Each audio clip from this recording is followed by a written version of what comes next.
How do I even open this thing? It seems kind of weird. Oh, hey, Shiny Crafty People, Tim Totten here, and welcome back to the channel. Today, I'm going to be showing this actually really cool box that I have created.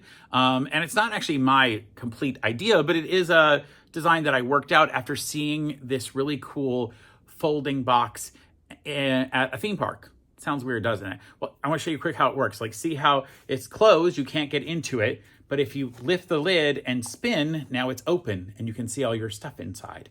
In fact, my partner and I were at one of the local theme parks. I live in the Central Florida area, and we were at EPCOT, where we have season passes to the Disney parks, and we were in the Japanese area, which is so cool and really amazing stuff.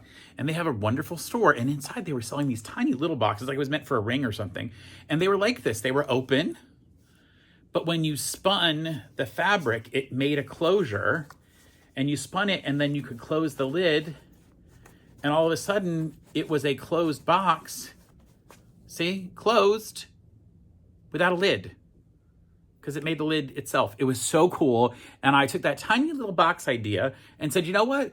I'm going to create it in more fabric using stuff that I found at the Dollar Tree. So I found the box on the inside and the little ring at the Dollar Tree and a couple of fat quarters. This is a super cheap project to make and super easy and fun. In fact, and if you get different cool fabrics to go together, you can make just a really fun box specifically for a kind of person in your life that you want to share it with them.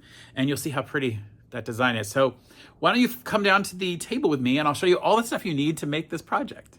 To make this cool fabric closing box, we're gonna need the box itself. So I actually bought this at the Dollar Tree, cost $1.25, real simple, and we're gonna be cutting the center out of here, but using that. Or you could use like a Pringles can. Just make sure it's empty. Oh, it's not, so hold on. Make sure it's empty, and we'll use part of it. Now the piece, I'll walk you through what that would take. Need some fabric. I'm going to use these fat quarters. I bought these at Walmart. They were like 6 in a pack for like $7 or something. Something to measure around this piece with. Different cutting implements, that sort of thing, a marker. And so let's go ahead and get started with cutting out the top of this using like an X-Acto knife. All right, I'm going to go to a different table for that. Now, to cut this out, I basically just want the ring around the outside. I'm going to use like a small X-Acto style knife. This is a mini cutting blade. If you don't feel comfortable doing this, I suggest finding someone who is better equipped to do it and having them do it for you.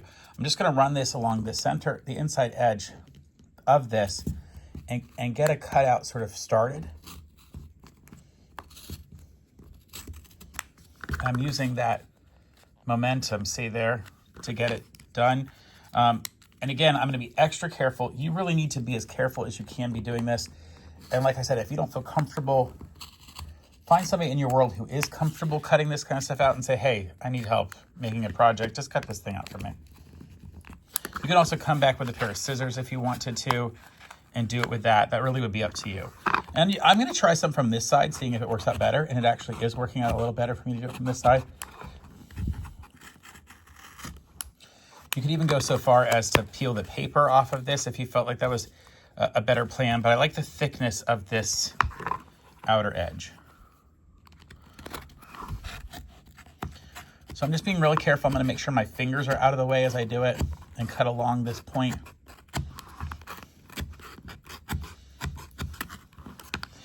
And the reason I'm going to cut it out of this rather than some other material is this is already perfectly sized to go on that box. And so I need the ring so that the fabric is open at the top and then twists. So I get the ring now is the right size. I'm not worried about how any of this looks because it's all going to be covered with fabric. So now we can put our knife away and go back over to the rest of our materials. Okay, so I've cut my ring and you'll see it still fits right on top of there. And then I have to figure out how big to make the fabric above to twist down and also how big around to make it. So I'm going to measure the circumference of this box, and it measures right at 12 inches. But the box is actually not as important as the ring because the fabric also has to go around the ring. So in fact, if I measure the circumference of the ring, we are at a little bit higher amount. In fact, let's see if I can do this as expertly as I did the last part.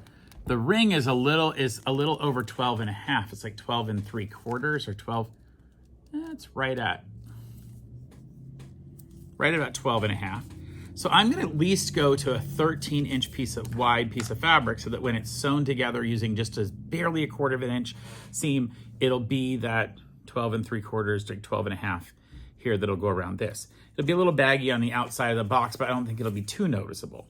Now the other thing I have to do is I make sure it has to go from the center at the bottom up and then far enough to be able to twist down again here. So I need to add enough to go across the bottom. This thing is mine is right at about 3 3/4 inches wide. So let's just say 4 to allow for a little bit of seam allowance and everything else. And then going up and down, we need to add at least 4, if not a little bit more, because it's got to go up the edges here. So I'm going to say probably another 5. So that's 9 inches just for the top and the bottom. And then of course we have the side of this thing, and this thing is 4 inches tall. So they're going to be 13 inches. So in fact, we can just do 13 by 13 will get us the size that we need. Just remembering that I'm going to use some very thin 1/4 inch. Now, if you feel uncomfortable with that, you can always add a little extra play. And as you put it together, find out whether it works. I'll need both of my fabrics, the outside fabric and the inside lining fabric, to be 13 by 13 pieces. So let me go over to the ironing board. I'll give these a quick press, and then I'll be back here and cut out the pieces. So the nice thing about pieces of fabric that are done in fat quarters is they're 18 by 22. That's a 1/4 of a yard of fabric. So if you take regular cotton fabric off the bolt and cut a yard, so that's 36 inches. You've got 36 inches by the double folded width of the fabric, which when it's unfolded, it's 44 by 36. So what they do is they then cut that into quarters, so it cuts into pieces that are 18 by 22. Now here's one of the easiest parts too. I know how I'm going to sew these together, so I'm going to sew them right sides together. I'm just going to go ahead and put them right sides together right now as we get started. And that way when I cut them out, I cut out my 13 by 13 square. They're actually ready to get sewn. Actually, one of the things I really love about using fat quarters, especially for items where you need 2 fabrics, to coordinate, is that if you buy a bundle of fat quarters, where they're like a line of fabrics, they're meant to go together. Like someone else has already done the design work for you, which I don't always match up fabrics perfectly, so this makes it a lot easier. I'm using plenty of steam. I love steam. I think it's your friend, especially with cotton fabrics. Really get those wrinkles out that were in there. So we're going to actually cut a piece of this double sandwich to 13 by 13. So I need to cut these fabrics square, 13 by 13. And there's a couple ways to do it. You certainly could use a square and that sort of thing. I'm going to use my rotary cutter and get an edge here squared up. So I'll run it on my table, find a point that I like to square it up. You can get this however it takes for you to get it to be square is great. What works for you is fantastic. You do it what works for you. I'm just going to turn it now and use this edge to straighten up another edge here. Because I now know this end is straight, and now I ran my line across there to line it up, and now I've got the other edge, and now I have that straight 13 by 13. So we're ready to go. And then it's going to sound a little weird, but I'm going to fold this thing exactly in half. Like that at an angle, a 45-degree angle. Make sure it's properly straight. And I can mark the 13-inch side. Go along 13 inches right here from the point. And I know that's my 13, so I'm going to line it up. And then I can literally come in and cut it. A straight line up the edge, and now that gives me a 13 by 13 square. There's other ways you can do it, obviously. You could just mark the whole thing out. But it's kind of nice because it gives me a perfect 13 by 13 square. And I am ready to go as I get ready to stitch this together. So what I'm going to do is I'm going to stitch the 2 ends together here. And then I'm going to open it up and stitch down the far 2 sides to make a long tube. So let's go do that at the sewing machine. So since this is an exact square, doesn't really matter how I choose to stitch it up, which side I use, but if for some reason yours isn't going to be a long square, then you'd have to figure out which sides get sewn together. This one, just one of the 13-inch sides, they get sewn together. I just knocked you out of the way. And then I'll open that up and sew down each of the two long sides now. So you see here, I've opened it up, and I'm just gonna finger press this. It's not terribly important how I do that. So what I'm going to do now is I'm going to fold this lengthwise, sort of what they call a hot dog. And what's going to happen is when we do this, this will be the point inside the box down here. This will be the point outside at the bottom of the box, and the ring goes in the middle, right? So I'm just going to stitch down the long side and then fold it in, and you'll see what I mean. So I'm going to stitch down the long side. I'm going to leave the top open. This is or actually it's going to be the inside, I should say, open. The fabric I've decided to be the inside. I'll leave that edge open. So let me just go back and show you what I mean. I'm going to stitch down right from the top corner all the way down.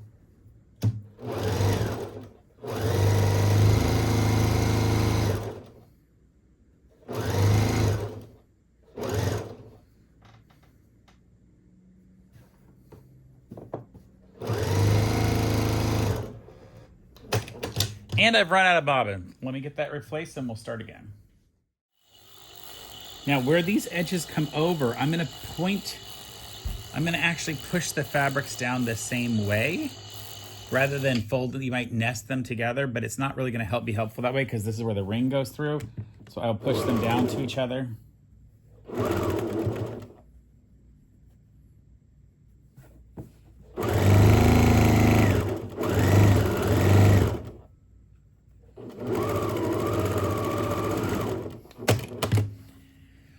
Now, because this fabric's going to be on the outside, I will, in a minute, stitch this shut. But right now, I just want to test and make sure that my ring is going to work. So I'm going to put the ring in here, and I want to make sure that the fabric will be able to be folded over the edge of the ring without destroying the ring. So I'm just testing it here. And it does, it works. See what it's done there now? I can actually get that fabric over the ring. So that's good. So before I do anything else, I'm going to come in here and take that back off, and I'm going to sew the outside, the bottom one, right across the bottom edge.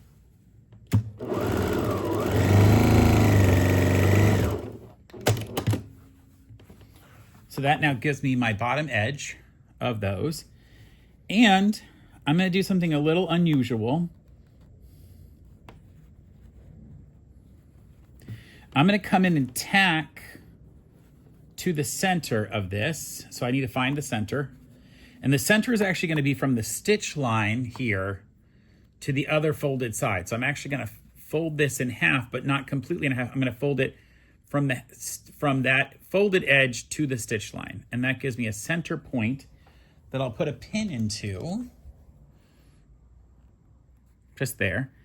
And then I'm going to fold each side to that center point. One there. And this one I'll fold it to where the stitching reaches. Then all I'm going to do is come in and give a very tiny little stitch through those pieces. Just enough to hold them together to create this shape at the bottom.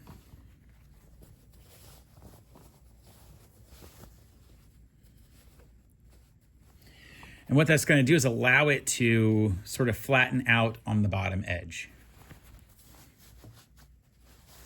Now I'm going to turn it all inside out, completely inside out, and we're going to stuff our box into it. Now the box should go in a little easier than the ring did because the box is smaller than the ring. So we're getting that in there. I'm going to hold the box in and shove it all the way down. And you'll see what it did at the bottom there. It's created that shape for me. So now I'm going to put the ring in. The ring goes on the inside The ring goes on the inside, but this is going to fold in. Let me take you to the other table to show a little better. So now we've got that, and we're gonna put the ring on the inside. So I'm gonna go into here with the ring, and it'll fold over at that point. So I put the ring inside. Now, if you want to, in this particular situation, you could now try to close this fabric up, but I'm gonna do it after I get the ring in place. So now the ring is set up in the right place, and I'm gonna push all the other fabric inside. This is gonna allow me to pull the ring out to where I want it to be, which is right with that fold of those two fabrics right at the top edge of the ring. See that? And now you could use glue or something else, but I'm actually gonna take this to my machine and put a stitch to hold this ring in place. And if you want to, you could come back with pins right now and just sort of pin it into place if you needed to make sure it stays. And I'll put a couple around here. I wanna make sure it really holds in. I'm pulling the fabric out and making sure it stays right at that edge because I want it to be really crisp. And then I'll show you how I'm gonna put this in my machine because it's gonna be a little bit of work, but I think it's gonna be really nice. It'll actually give it a really good effect. All right, let's go to the machine. Look how it's always sort of standing on its own. Okay, let's go to the machine. So what I'm gonna do is I'm gonna place the ring underneath and feel right to the edge of it so I can run the edge next to my presser foot. Okay, I'm gonna do that. I'm actually gonna take some of these pins out now that I can feel that. And then I'm just gonna start stitching all the way around. Right there. Take the pin out as I get closer. But using the edge of the ring up against the presser foot to know how far to go so I'm not sewing through any of that material of that ring. And then it'll bring it right back around to itself where I started. Oh, look how good that is. And now we've stitched all the way around the edge to hold it together. Now what I'm gonna do while I have a moment here is I'm gonna come back and stitch the bottom fabric inside. I'll pull this fabric out from inside and I'm just gonna fold it in half along this edge and I'll fold it in and just give myself a real simple stitch, a real simple fold. Let me show you what that looks like. I decided I actually want to iron it to give you a better idea. So I'm going to come in here and just fold a little 1/4 of an inch stitch. See a little 1/4 of an inch turn there and iron that down sort of all around because I'm just going to stitch that shut. It's not going to matter too much because it's inside the box. In the bottom. Now, if you wanted, you could put a little glue inside the bottom of the box and then stick this down. But I don't feel like I'm going to get this stuff coming out very often, so I'm not too worried about it. I'll just run a stitch along that, and then I will show you how this thing finishes up.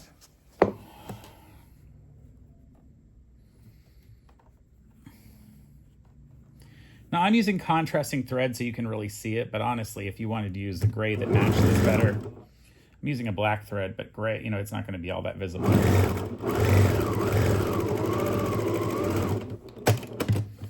And that just closes that up so that when I push this back into the box, it's going to be hard to see down in there, but it just looks a little nicer down in the bottom of that. All right, let's go to the table and I'll show you how this whole thing works. So here's our finished box, as you'll see, and I can put all kinds of things in there. Let's say, and it stands up. Look how cute it stands up. I didn't even add any stabilizer. You could easily add stabilizer to this outer fabric, and it would do it. But I could, if I wanted, I could throw some stuff in here that I wanted to hold on to and carry with me, right? Like I'm gonna roll this back up. I don't want to. Right? There's a thing there. Maybe I have a pair of scissors I'm gonna put in there. Maybe I'm putting in a pen. Does the pen fit so it can fold down? Maybe not. You know, thing there. Maybe I even put some pins. So I have all that stuff in there. And then I basically twist it and then press down with the ring. And now I've got a closed, cute closed, it did twist a little here. Hold on. Oh, you know what? That's why. I could come through and give it a little better, closer stitch, or I might even stitch through the whole ring to hold that on better. So I want you to see I did something. I came back, I didn't like the way it worked because this fabric was still moving around. And I came back because I used a cardboard box thing here. I was able to stitch right through it with the thread. Now you're seeing on camera that you could really see through and see the yellow of this box. You really can't see it that well in person, but in camera, it's really picking up. So I'm gonna show you how this works now. Look how cool it is. It's like holding itself up. It's kind of fun. So I'm gonna shove a bunch of stuff into it. Let's say I wanna take some pins with me. I can put those down in there and maybe a measuring tape and a pair of scissors, you know, and one of these point turners. And then you literally just twist the fabric like that. Let me get the point turner to actually stay in there where it needs to be. Okay, twist the fabric like this and then just push down on it. Gotta get the fabric on the inside.